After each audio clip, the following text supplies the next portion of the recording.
জামাত, Charmonai, VP নুরের দল সহ আরো অনেকে এক হয়ে বাংলাদেশের রাজনীতিতে আরেক নতুন ঘটনা ঘটাতে যাচ্ছে। বিষয় জুলাই ঘোষণাপত্র। জুলাই ঘোষণাপত্র একটা রহস্য। জুলাই ঘোষণাপত্রের বিরুদ্ধে মৃদু মৃদু কথা এনসিপির, এটা রহস্যজনক। আমি জুলাই ঘোষণাপত্রকে আগে ব্যাখ্যা করেছি, ওটা বিএনপি যা বলেছে বিএনপি ম্যানেজ করে তাদের মতো করে একটা ঘোষণাপত্র। এবং আপনি দেখেছেন যে 5 আগস্টের বিজয় র্যালি বিএনপি করেছে 6 আগস্ট, ওটা হচ্ছে জুলাই ঘোষণাপত্র নিজেদের মন মতো করাতে পেরেছে, তার বিজয়।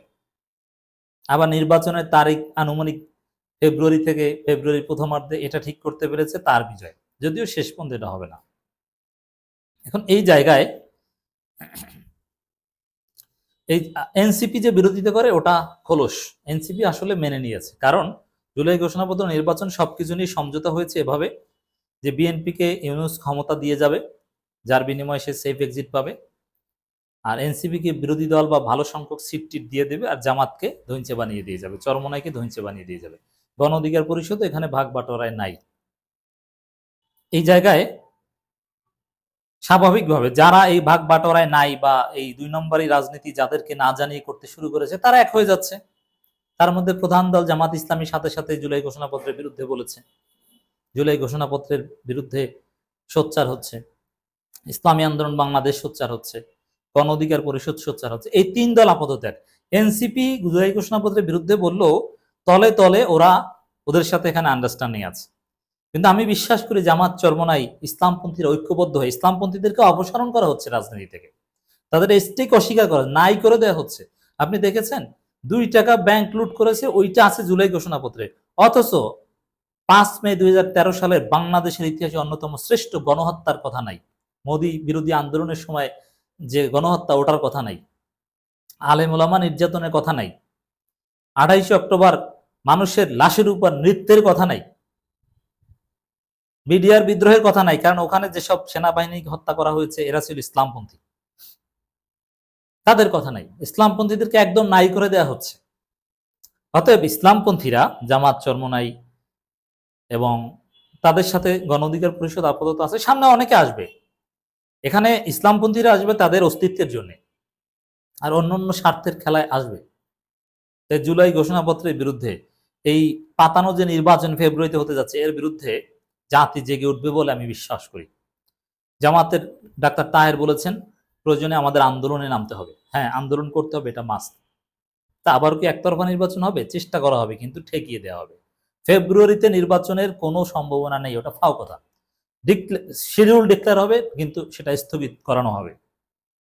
কারণ ভাগ বাটোয়ারা নির্বাচনের বন্দোবস্তে যাচ্ছেন, আপনি কোনো সংস্কার করছেন না, সংস্কারের মূলে ঝুলিয়ে দিয়েছেন পরবর্তী পার্লামেন্টের কাছে, এটা তো হবে না। এই জায়গায় জামাতের কথা আপনি আগে শুনেছেন, ইসলামী আন্দোলনের একটা আলাদা বিশ্লেষণ করে শুনেছি। ভিপি নুরের বক্তব্য চমৎকার, সরকার প্রতারণা করছে, অন্তর্বর্তী সরকার আমাদের সঙ্গে প্রতারণা করছে, আমাদের বঞ্চিত করেছে। এর মানে কি?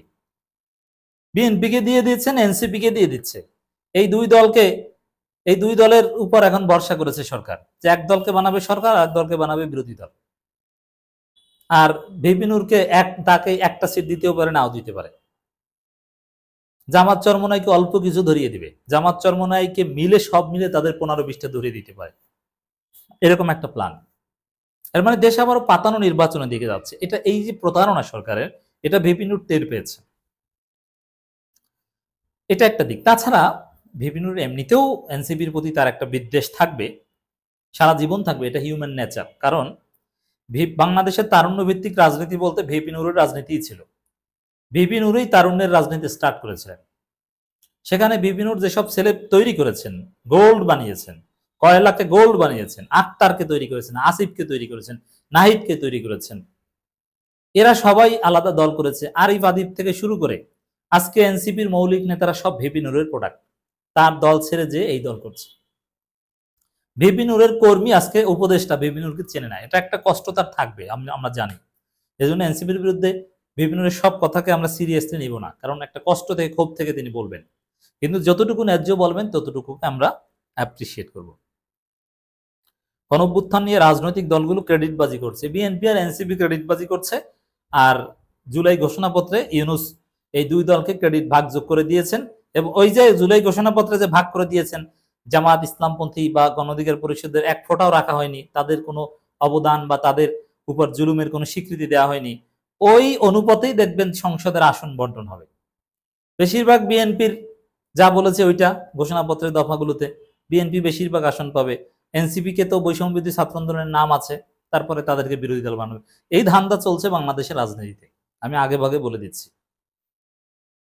গণ অধিকার পরিষদের সভাপতি নুরুল হক নূর বলেছেন, গণঅভ্যুত্থান নিয়ে রাজনৈতিক দলগুলো ক্রেডিটবাজি করছে। এই গণঅভ্যুত্থান কোনো দলের নয়, এটি একটি দেশের সাধারণ জনগণের।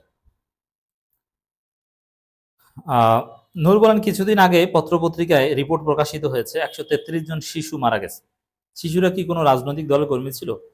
কৃষক, শ্রমিক, সাধারণ জনতা যারা জীবন দিয়েছে তারা কোনো রাজনৈতিক দলের কর্মী ছিলেন? রাজনৈতিক দলগুলো তো ক্রেডিটবাজি করছে। রাজনৈতিক দলের নেতাদের বলতে চাই, কোন নেতার কয়জন ছেলে মারা গেছে দেখেন, কয়জন এমপির ছেলে, কয়জন মন্ত্রীর ছেলে, কয়জন বড় বড় নেতার ছেলে, মেয়ে, আত্মীয় স্বজন মারা গেছে।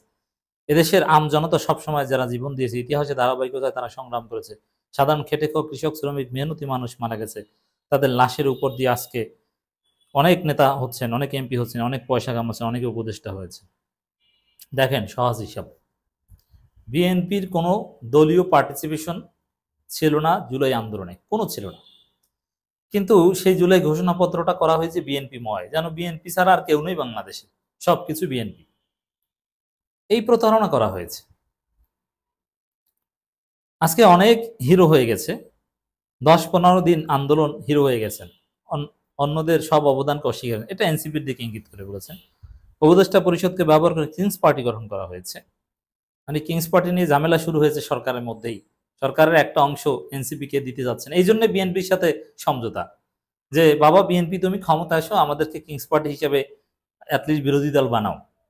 বিএনপিকে ঠান্ডা করার ভিতরে ভিতরে মেকানিজম হয়েছে, কারণ সরকারের ভিতরে এই কিংস পার্টিকে অ্যালাউ করবে না, এটা মূলত বিএনপি পন্থীরা। কিন্তু সেই বিএনপি, যেমন উদাহরণ কি, ওই যে দেখেন বাংলাদেশ বিক্রি করে দিচ্ছে ইউনূস, কি দিচ্ছে, ওই মানবিক করিডর দিচ্ছে, ডক্টর খলিলুর রহমান পদত্যাগ করতে হবে, কত কিছু বলতো না, এখন আর বলে বিএনপি? এখন কি মানবিক করিডর আছে? নাই। চট্টগ্রাম বন্দর নিয়ে কোনো কথা শুনেন? অথচ এটা নিয়ে জিকির করতো, নাই। এর মানে কি? এর মানে হচ্ছে বিএনপিকে ক্ষমতার গ্যারান্টি দেওয়া হয়েছে। আর এনসিপির কেন্দ্রিক যে আপত্তি ছিল, বিএনপি ক্ষমতায় যেতে পারলে, এনসিপি কে বিরোধী দল বানাতে পারলে তো বিএনপি আরো খুশি। জামাত চরমনাইকে নিয়ে বিএনপি বিব্রত, কিন্তু এনসিপি কে নিয়ে বিব্রত না, কারণ জামাত চরমনাই বড় শক্তি, তাদের সামনে দুর্নীতি করা যাবে না। আর এনসিপি কে ভাগ দিয়ে করা যাবে, এনসিপি কে ভাগ দিলে সমস্যা নাই, এই দিকে ইঙ্গিত করেছেন। যাই হোক দর্শক, এই জামাত, চরমনাই, ভিপি নূর, এরা সরকারের এই প্রজেক্ট, নির্বাচনী ভাগ বাটোয়ারা, এগুলো নষ্ট করে দিতে আন্দোলন করতে পারে ওদের ভবিষ্যতে।